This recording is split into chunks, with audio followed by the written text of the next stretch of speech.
cerita berlanjut ke episode 16. Kisah dimulai dengan polisi yang mulai melakukan penyelidikan tentang penyebab kematian Wi. Walaupun Wi ditemukan tewas gantung diri, namun polisi mencari penyebab kemungkinan lainnya. Di sisi lain, Mei mulai bisa bernafas lega, sebab semua foto dan videonya telah ia hancurkan, dan Wi juga telah diamankan. Namun beberapa saat kemudian hidupnya mulai tak tenang. Berita mengenai kematian Wi mengguncang dirinya. Ia pun harus mengikuti serangkaian interogasi di kantor polisi sebagai saksi, sebab ia merupakan korban pelecehan yang dilakukan oleh Wi. Di hadapan polisi, ia mengaku tidak mengetahui apapun tentang kematian Wi. มึงบอกตำรวจไปว่าอะไรกูบอกว่ากูไม่รู้อะไรกูบอกเขาไปว่ากูไม่ได้เจอมัน Usai bersaksi, ia kemudian berkumpul dengan anggota tim bunga lainnya. Tim bunga sama sekali tidak menyangka Wi tewas seperti ini. Wi telah meninggal, namun perasaan Mei bercampur aduk. Ia memang sangat membenci Wi, bahkan ingin sekali membunuhnya. กูไม่เกลียดมันมาก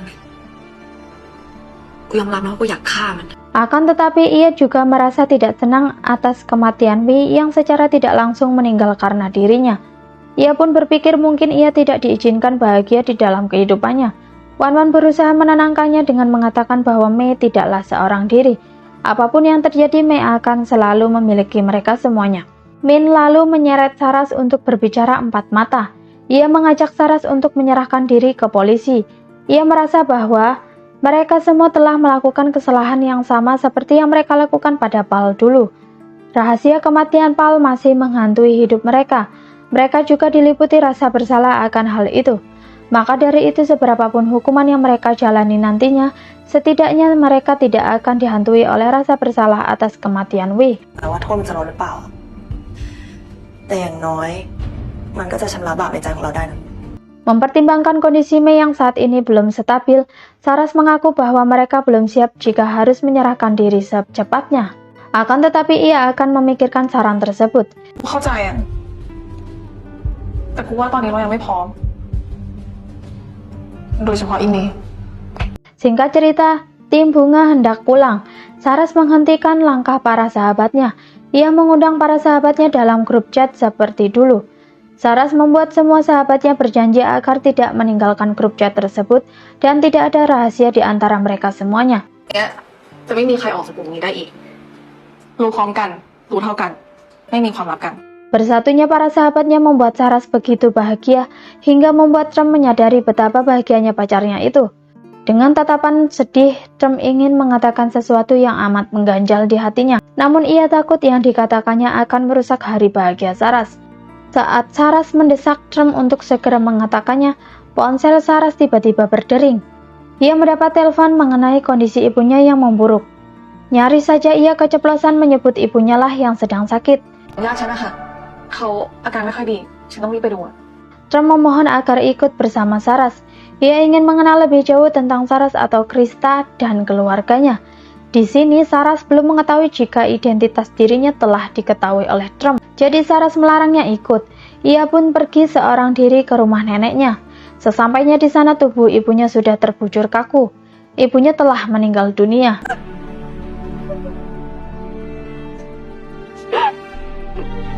Segera ia menemui neneknya.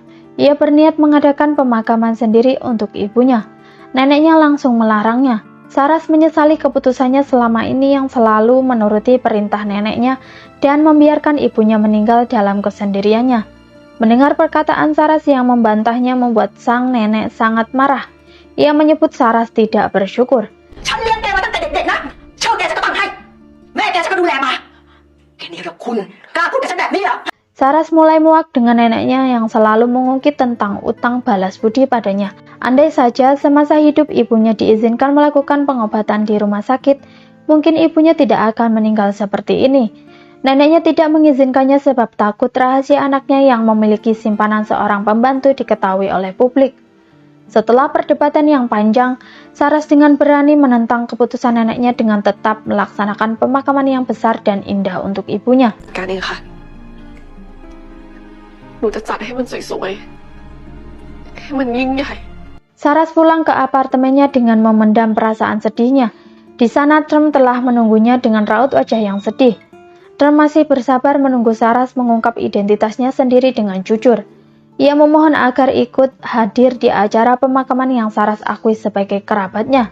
Lagi-lagi, Saras melarangnya dengan alasan takut Trump tak nyaman jika ke pemakaman tersebut. ถ้าเป็นญาติห่างๆผมขอไปร่วมงานด้วยได้ไหมครับ อย่าเลยค่ะ เดี๋ยวคุณจะอึดอัด Kecewa dengan jawaban Saras, Trump kemudian meninggalkannya beralasan pergi bekerja. Usai kepergian Trump, Saras menangis sejadi-jadinya. Esok paginya, foto dan video Mei tanpa busana terekspos ke publik. Min dan Saras bingung. Mereka bertanya-tanya siapakah pelaku yang mengeksposnya. อยู่ในนี้ได้ไงวะ เราทำลายคอมไปแล้วไม่ใช่หรอ Padahal Wi, orang yang selama ini menyimpannya, telah meninggal. Lewat media sosial, foto itu menyebar dengan sangat cepat. Hal ini membuat Mei terguncang. Untungnya ada Min dan Saras yang menenangkan batinnya. Min lalu menyuruh Mei tinggal di apartemennya untuk sementara waktu. Min mengatakan akan melaporkan kejadian ini pada polisi kejahatan cyber agar polisi segera menghapus foto tak pantas tersebut. Min juga menyuruh Saras mengumpulkan bukti tangkapan layar orang-orang yang memposting ulang foto dan video Mei. Dengan bukti tangkapan layar itu, mereka bisa menuntut orang-orang tersebut. Keduanya pun memeluk Mei untuk menenangkannya lagi.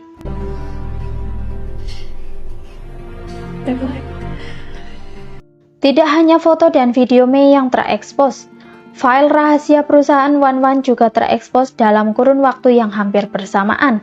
Wanwan tampak sibuk mengurus kekacauan tersebut. Para reporter dan investor meminta penjelasan mengenai kejadian ini. Ia akan mengambil langkah berikutnya setelah mengadakan rapat dengan pengacara perusahaan. Sedang sibuk-sibuknya, ibunya malah ada di dalam ruang kantornya. Wanwan kemudian menuduh ibunya lah sebagai pelaku yang mengekspos file tersebut, karena Wi berkali-kali mencoba mendapatkannya melalui Mei. แล้วแม่จะทรยศหักหลังลูกทำไม แต่ก็ไม่ได้แปลว่าแม่จะไม่ทำถูกปะ Perdebatan mereka terhenti saat karyawannya lapor bahwa rapat sudah siap. Sementara itu, Pete berkunjung ke apartemen Min memberikan makan siang untuk Min dan Mei. Pete menanyakan kondisi Mei dan menyuruh Min agar selalu menemaninya. Sungguh tak terduga, secara mengejutkan Pete tiba-tiba melamar Min. มันไม่ใช่ซีนที่พี่อยากได้เลยอะที่พี่คิดไว้มันโรแมนติกกว่านี้เยอะเลยอะแต่ถ้าพี่ไม่พูดตอนนี้พี่ก็ไม่รู้ว่าพี่ต้องพูดตอนไหน Pete akan memberi pacarnya itu waktu berpikir hingga kondisi Mei membaik. Mei ternyata diam-diam mendengar lamaran tersebut. Kembali lagi dengan Wanwan yang sedang rapat bersama adik-adik dari ayahnya dan pengacara perusahaannya. File tersebut ternyata berisi tentang korupsi perusahaannya. Pengacaranya mengatakan meskipun belum ada bukti jelas yang terungkap di publik, namun kejadian ini telah merusak reputasi perusahaan. Perusahaan mengalami kerugian yang amat besar karena semua investor mencabut kerjasamanya. Satu-satunya solusi adalah memulihkan reputasi perusahaan. ในระยะสั้นเราควรจะกู้ชื่อเสียงของเรากลับมาก่อน Jika ternyata bukti jelas mengenai korupsi ini muncul, maka solusinya harus menemukan seseorang yang akan bertanggung jawab bersama akuntan yang merupakan bagian dari korupsi itu. Jadi harus ada orang yang disalahkan agar perusahaan tetap bertahan. Usai rapat, Wanwan kembali ke ruangan kantornya. Ibunya masih menunggu dirinya. Sang ibu melanjutkan perdebatan mereka yang tertunda. Sambil meneteskan air mata penuh tipu muslihatnya, ia mengatakan sangat menyayangi Wanwan dan adiknya, sehingga tidak akan mungkin mengekspos dan mengkhianati mereka berdua. Ujung-ujungnya, ibunya dengan licik mencuci pikiran Wanwan dengan berkata pelaku yang mengekspos korupsi perusahaannya adalah Mei. Dikatakan Mei telah mencuri file rahasia perusahaan Wanwan demi balas dendam karena Wanwan sebelumnya telah mengkhianatinya. เขามาเอาข้อมูลของลูกไปได้นะ Dengan penuh emosi, Wanwan langsung pergi ke apartemen Min untuk melabrak Mei. Ia menuduh Mei macam-macam hingga suasana semakin memanas. Mei memang mencuri file tersebut namun tidak memberikannya kepada Wi. Wanwan kemudian meninggalkan ketiga sahabatnya dengan penuh kemarahan. เกินเว้ยกูเคยเห็นแต่ตอนนี้กูไม่เห็นแล้ววะ Keesokan harinya, Min menelpon Wan Wan memberitahu mengenai kondisi Mei yang sedang stres akibat kematian Wi, foto dan videonya yang terekspos, dan juga masalah yang dihadapi Wan Wan. Wan Wan terkejut. Ia sama sekali belum tahu tentang foto dan video Mei yang terekspos ke publik. รูปหลุดอะไรวะ ก็รูปโป๊มันไง มีคนปล่อยภาพโป๊เด็ก Min menyarankan agar kesalahpahaman antara kedua sahabatnya itu segera diselesaikan. Ia memberitahu letak kunci apartemennya jika Wan Wan ingin bertemu Mei. Tuduhan Wan Wan membuat mental Mei semakin down. Keadaannya yang terpuruk, akhirnya ia memutuskan untuk mengakhiri hidupnya. Saras dan Min panik saat menemukan Mei dalam keadaan tak bergerak. Pergelangan tangannya dalam kondisi tersayat dan darah mengucur di lantai.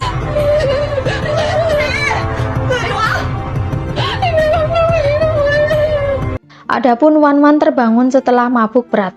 Ada darah mencurigakan di telapak tangannya. Tak lama ponselnya berdering. Min memberi kabar buruk bahwa Mei telah meninggal karena bunuh diri. Acara pemakaman Mei dilaksanakan dengan pilu. Banyak wajah-wajah penuh kesedihan dan penyesalan yang hadir di pemakaman. Yang paling terpukul adalah Wan Wan. Rasa bersalah menghantui batin Wan Wan. Ia datang namun tak berani masuk ke pemakaman Mei. ไปยืนอยู่ที่ปากเหวเองนะ แค่นั้นก็ไม่ขอโทษเขายังไม่กล้าเลยอะ Singkat cerita, Wan Wan pulang kerja disambut oleh Canon. Wan Wan tampak tidak bersemangat. Saat ini adalah titik terendah dalam hidupnya. Ia benar-benar bingung mengatasi masalah perusahaannya. Beruntunglah Wan Wan masih memiliki pacar seperti Canon yang selalu berada di sisinya. Canon menawarkan bantuan pada Wan Wan, dan Wan Wan menjelaskan jika mereka berdua menikah itu akan menutupi kasus korupsi perusahaannya. เขาเป็นพันธมิตรกับบ้านบีเรื่องนี้อาจจะช่วยบริษัทเขาก็ได้ Tanpa pikir panjang, Canon langsung setuju menikahi Wan Wan. Lain cerita dengan Saras yang dilanda kesedihan akibat hubungannya dengan Trump yang telah kandas. Trump tidak bisa lagi bertahan dengan semua kebohongan Saras. Wan Wan akhirnya memberitahu Min rencananya yang akan menikah dengan Canon. Setelah tahu Wan Wan akan menikah, Min akhirnya menerima lamaran Pete. Episode 16 berakhir dengan cuplikan adegan kematian Mei. Ternyata ada seseorang yang datang ke apartemen Min saat Mei tengah terlelap tidur di kamar. Dan orang tersebut yang menyayat pergelangan tangan Mei yang terkesan Mei meninggal karena bunuh diri. Siapakah dia?